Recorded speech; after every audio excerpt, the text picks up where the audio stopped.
पंछियों को देख कर Asik, जाएंगे आसमां asik. धरती पे हम चलते हर पल छू लेंगे आसमां.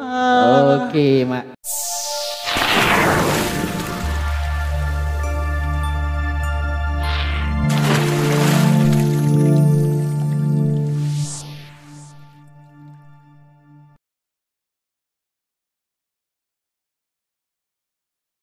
Oke, kita mulai aja.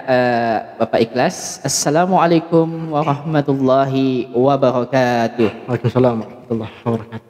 Oke, alhamdulillah. Selamat malam dan salam sejahtera untuk kita semua.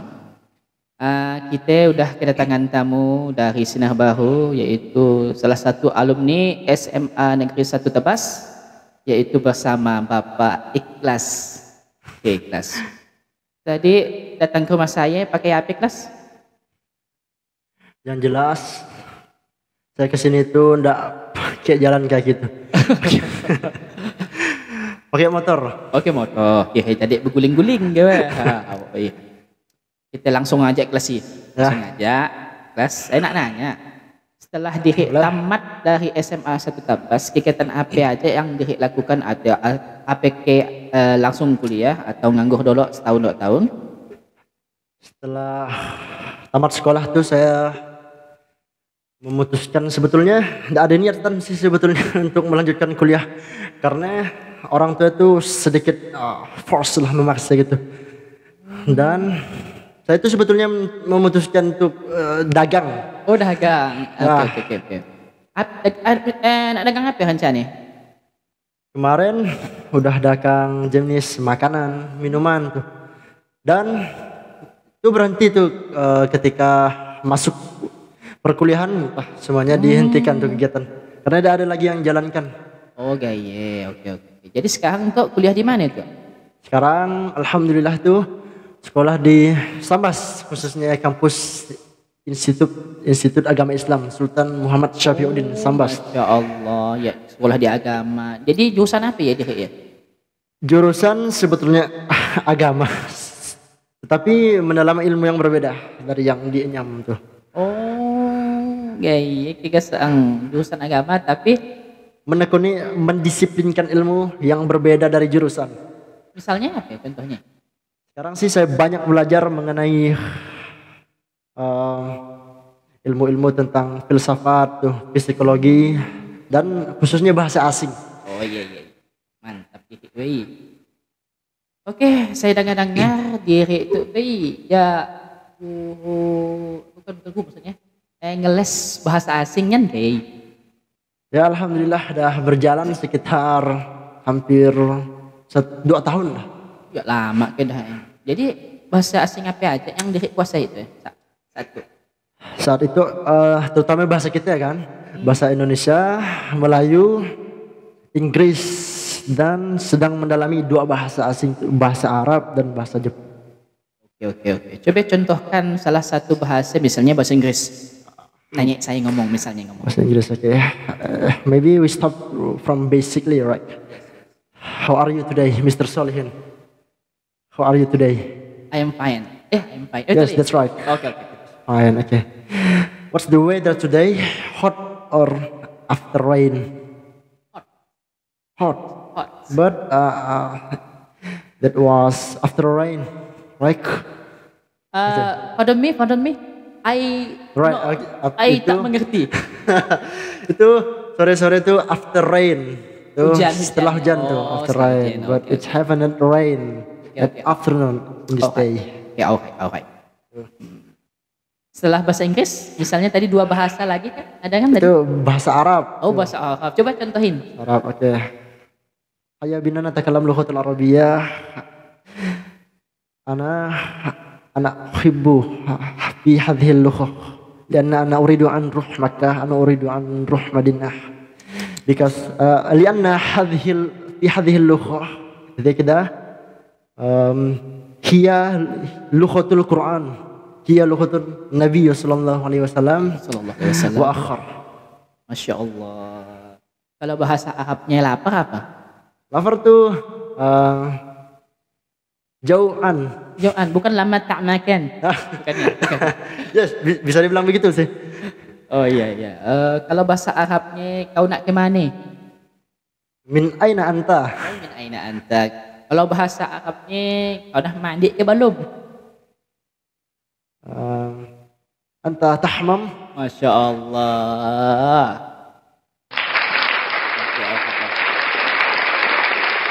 Oke, tadi kan bahasa Inggris dan bahasa Arab. Sekarang satunya bahasa apa ya?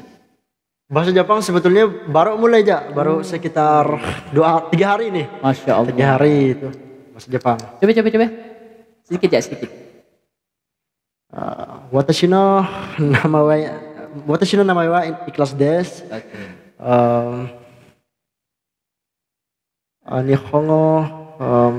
Nihongo hanashi. Oke, dokuritsu. Hanashimashu. Oke, dokuritsu jubi inkai. Oke, alright. Masya Allah.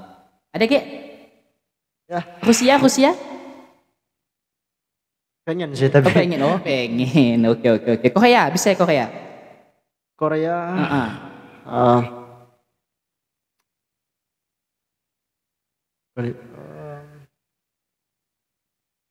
Jiroman ikhlas wasabnida. Oh iya, saya dapat kabar bahwa dia itu pecinta India. Salah satunya aktor ganteng Hrithik Roshan. Benar ke? Sebetulnya mencintai India tuh legasi dari orang tua. Karena dari kecil tuh sering diputar film-film India, jadi kayak ngikut orang tua. Ngikut. Coba salah satu film favorit Hrithik Roshan yang Anda sukainya. My favorite film is Koi Mil Gaya. Oh, Koi Mil Gaya. Coba nyanyikan saya lagu Koi Mil Gaya. Oke, coba. Contoh. इन पंछियों को देख कर जाएंगे आसमां धरती पे हम चलते हैं पर छू लेंगे आसमां. Oke, makasihnya. Ternyata pecinta India. Wajah pun mirip India Arab. Jadi maksudnya India ke Araban, Masya Allah. Memang ada keturunan Arab atau India ke?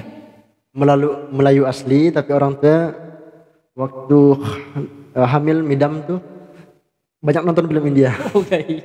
Salah satunya ikut Kustahi kali ya. Salah satunya. Kecil Tahi. Oke. Oh iya, yang saya tanyakan selanjutnya ya, tantangan apa saja yang dihadapi dalam belajar bahasa asing? Tantangan pertama belajar bahasa asing tuh sebetulnya berada dalam kebingungan. Kita mesti belajar tuh mulai dari mana. Kadang di sekolah tuh sejak kita mungkin dari SMP sampai SMA tuh kebanyakan mengajarkan tentang grammar atau aturan-aturan bahasa. Saya rasa itu bikin kita tuh bingung atau confused tuh. Bingung, dan saya mencoba belajar dengan versi saya. Ketika saya belajar itu saya memulai dari short conversation, itu jenis percakapan ringan. Itu banyak videonya tuh tersebar di YouTube. Itu tonton tuh kayak untuk memulai itu basically sentence tuh. Oh, how are you? What's your name? Where do you live? Kayak gitu. Setelah itu mencoba untuk mencari kosakata vocabulary yang banyak digunakan atau familiar digunakan sehari-hari. Kayak kata saya udah bagi tuh ada beberapa kata tuh kayak want, kayak if, kayak need, mas, itu jenis-jenis kata seperti itu yang banyak membantu untuk berbicara. Setelah itu, dan beruntungnya saya tuh punya teman di kampus, dia bisa bahasa Inggris juga kayak saya tuh. Dia bisa bahasa Inggris dan saya mempraktekkan ilmu saya dengan dia tuh. Banyak tuh sharing, oke. Let's discuss tentang bahasa Inggris. Kebetulan dia tuh anak guru bahasa Inggris. Dan setelah itu untuk menancapkan di dalam retorika saya tuh saya mesti mengajarkan. Masya Allah. Jadi belajarnya otodidak tanpa guru, bisa dibilang gitu. Tanpa guru. Tanpa guru. Bisa ya? Selama sejauh ini bisa. Oh, alhamdulillah. Luar biasa dengan ikhlas tuh. Oke. Libur kita? Sekarang kebetulan hari lahirnya falsafah negara. Oh, masya Allah, falsafah negara itu kata Bung Karno kan? Ya. Kalau kata Pak Soeharto, Asas tunggal. asas tunggal.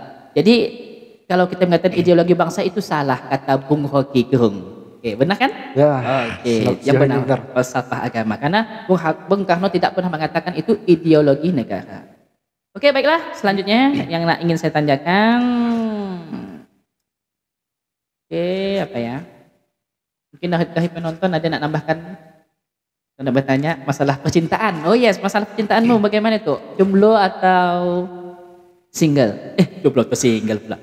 Jomblo atau bagaimana? Kalau dikatakan jomblo sebetulnya tidak juga sih. Jomblo itu kan kata sifat tuh. Jomblo itu kata sifat. Kalau dikatakan jomblo tidak, karena saya masih memiliki orang tua lengkap, teman-teman yang lengkap. Saat ini ada yang dekat ke dengan pihak kampus ke baru ke jangan apa? Sejauh ini sih dekat tidak ada sebetulnya. Dan kepikiran untuk kayak berkomitmen tuh tidak ada lah. Kayaknya fokus dulu, bukan habiskan kuliah sih, kayak persiapan gitu. Mesti ada persiapan karena pernikahan itu tidak semestinya itu indah seperti sebetulnya yang kita bayangkan. Itu karena kita mesti ketika kita mengarungi suatu bahtera itu kita mesti ada ilmu kan. Masya Allah, ilmu iya. itu. Betul. Mesti persiapan ilmu dan itu berkorelasi dengan apa yang dikatakan Nabi. Di 1400 tahun yang lalu itu kalian hidup di zaman nanti di masa depan tuh at the future kata Nabi itu. Kalian mesti memperbanyak ilmu. Harus mendahulukan intelektualitas, baru yang namanya technical. Oke. Sangat cerdas sekali jawaban Anda ini. Pasti gurunya Pak Nurdin. Oke. Ada target enggak? Target nikah? Atau tak ditargetkan? Wait and see. Wah, artinya? Lihat dan tunggu saja. Oh, lihat dan tunggu saja. Oke, baiklah selanjutnya yang ingin saya tanyakan, cita-cita yang belum tercapai saat ini? Karena banyaknya buku yang dibaca tuh membuat saya kadang berada di ambang kebingungan. Dulu sebetulnya ketika SD itu saya punya cita-cita untuk menjadi Power Rangers, bahkan menjadi pemain sepak bola. Awalnya gitu. Karena itu impian yang abstrak dan termasuk pikiran yang liar tuh, teman-teman. Ketika masuk dunia ketika SMP itu udah mulai realistis, kayak mau jadi juru bicara presiden. Masya Allah. Dan ketika SMA udahlah pengen jadi kayak ngajar aja lah, guru. Dan kuliah berada di ambang kebingungan lagi. Berarti jadi guru tuh bukan cita-cita awal kan nih? Bukan cita-cita awal karena kita mesti Indonesia tuh memerlukan guru yang cerdas, guru yang mengutamakan intelektualitas di atas elektabilitas itu mesti. Kita mesti mencapai itu untuk membuat improvisasi dalam dunia pendidikan khususnya. Oke, Masya Allah. Sampai ke pendidikan pembahasan kita ke santuy. Oke guys. Apa lagi ya ingin saya tanyakan kayaknya sistem? Silakan bahas. Sistem pendidikan Indonesia. Oke. Saya baca tuh buku yang judulnya Kids Like Finland. Itu buku karya Timothy D. Wattler. Itu saya bikin komparasi antara sistem kurikulum atau pendidikan di Indonesia dengan sistem pendidikan the best education of the world, khususnya di negara Finlandia. Itu Finlandia itu punya sistem yang namanya happiness system education. Happiness mengutamakan kebahagiaan peserta didik dan mengutamakan kebahagiaan tenaga pengajar tuh. Iya. Itu dibuktikan dengan sistemnya seperti ini contohnya. Dia tuh setiap satu jam itu ada namanya istirahat setiap 15 menit. Tuh. Berarti masa 1 jam pelajaran itu dipakai 45 menit, habis itu istirahat 15 menit dan itu terjadi sekitar 4 kali.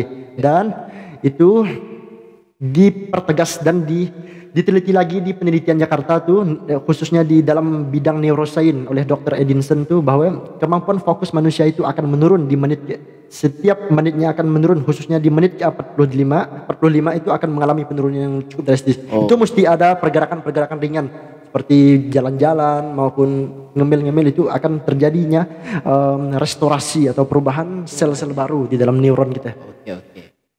Oke, bagaimana pandangan Anda, Ikhlas, tentang pendidikan saat ini? Apakah mengalami kemajuan atau bahkan kemunduran? Sebetulnya pendidikan itu di era khususnya Nadiem Makarim ini mengalami sedikit stagnasi. Mengapa saya katakan begitu? Karena terlalu banyak adanya yang namanya pendekatan tema. Pendekatan tema itu justru membuat anak-anak itu berada dalam ambang kebingungan. Itu. Dan ada isunya kan beredar, pelajaran IPA dengan IPS itu akan digabungkan menjadi mata pelajaran IPAS, dan itu adanya pendekatan tema, dan saya rasa itu diambang kebingungan. Dan gini lagi korelasinya, banyak setiap siswa khususnya SMA gitu, saya baca statistik itu bahwa penyumbang terbesar pengangguran itu SMK nomor 1, yang kedua itu SMA. Itu apa membuktikan bahwa terjadinya confuse itu, kebingungan di dalam menentukan masa depan. Itulah karena terlalu banyak bidang yang mesti dikuasai, sehingga satu pun bidang tidak ada yang selesai itu, tidak ada yang ahli betul-betul. Dan itu berkorelasi dengan Helmi Yahya. Helmi Yahya itu pernah mengatakan di podcastnya, dia bingung dengan orang Indonesia tuh, orang Amerika bingung dengan orang Indonesia. Ditanya masak dia bisa masak, ditanya dia main bola bisa main bola, ditanya dia nyanyi bisa nyanyi, tapi tidak ada satupun ilmu yang betul-betul dia mantap itu, master di dalam bidangnya. Oke, Masya Allah. Jadi dari Anda mungkin ada solusi atau saran untuk Bapak Nadiem Makarim? Untuk memperkuat ataupun meninggalkan legacy berupa intelektualitas itu, kita mesti adakan itu namanya dari SD. Jangan hanya dari SMA tuh, adanya kejuruan itu, sekolah kejuruan. Misalnya anak ingin ahli dalam bidang hukum, mesti ada diberi fasilitas hukum ketika masuk ke tahap elementary school atau dari SD. Nah, itu diajarkan ilmu-ilmu hukum, kurikulumnya itu, dan mengutamakan sistem-sistem yang kita bisa mencontoh tuh pendidikan di Finlandia. Dan itu saya rasa itu mata pelajaran itu di dunia pendidikan kita itu terlalu banyak, dan kita mestinya ada yang namanya pemangkasan supaya siswa itu bisa fokus. Benar. Oke. Di kurikulum Merdeka ini menurut Anda bagaimana? Bagus atau? Kurikulum Merdeka itu sebetulnya berhasil secara teori, tetapi stagnan secara teknikal.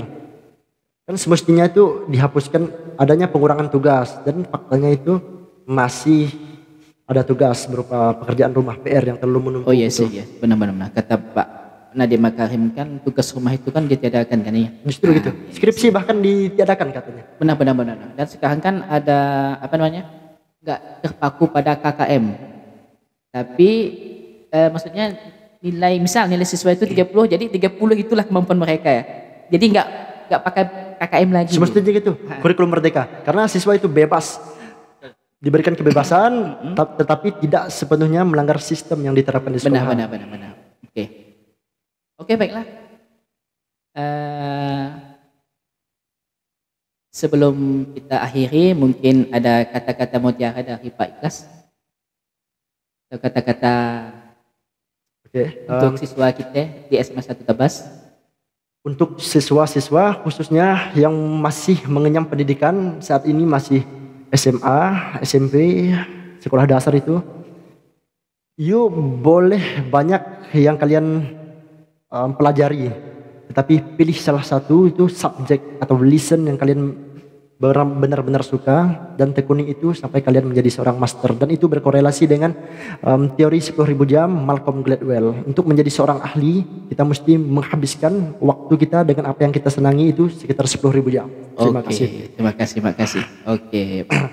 Demikian tanya jawab bersama saudara Ikhlas Kita akhiri saja ya, langsung ya. Boleh ya? Wabillahi taufiq wal hidayah. Assalamualaikum warahmatullahi wabarakatuh. Assalamualaikum warahmatullahi wabarakatuh.